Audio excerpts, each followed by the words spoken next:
Kuuma na ugaruruku wa riera uri ucungiriirie guthukangia kwa irio, arimi Nimoritio Kuhimbiria Mitaratara hamwe na njira njeru cia urimi iria ciirikanite gukorwo ciri na kiguni hari urimi wa irio na makiria kuri murimi munini.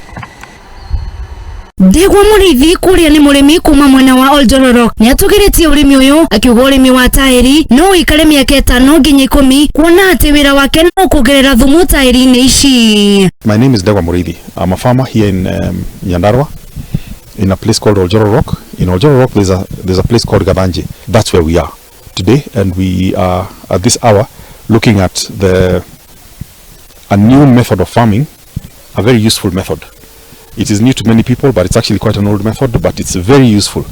It assures you of a large amount of food from a very small area and with very little effort. Kuringana na Ndegwa, urimi uyu no uhonie family ya hinda ria mwaka umwe kuona ni undu wa raithi na mundu no ahande irio mithemba itiganite. On what we have seen using this method on a large scale, or on the scale that you're seeing here.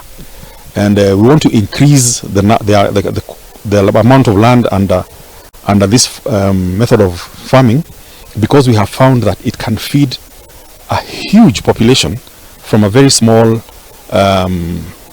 portion of land. Itajirege ya gutetheriria arimi angi Muriithi niambitie guthomithia nyendaini cia Gukinyaniria riria andu matiganite magicera migundaini wake guthoma. Plant a crop and a companion crop. The plant that we need and a companion plant which will irritate anything that comes to eat the main plant. We also have a lot of information that we'd like to share with the county so that they can share with other farmers right across the board, so that we can all grow together.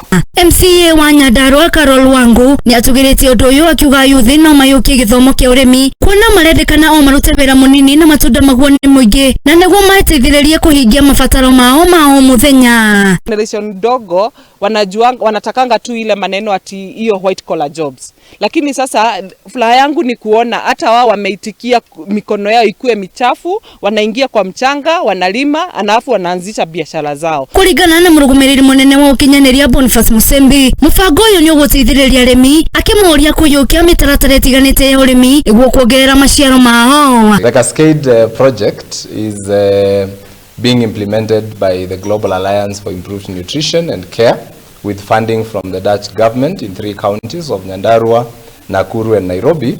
And the goal of the project is to improve food security and contribute to the reduction of malnutrition for about almost 1 million women of reproductive age and children who are under 5 years of age. And we are doing this by working with the county governments, working with the private sector, working with communities, so that we may create awareness on the importance of good nutrition. Ngirifutira Muthingi TV, Njeri wa Ndungu.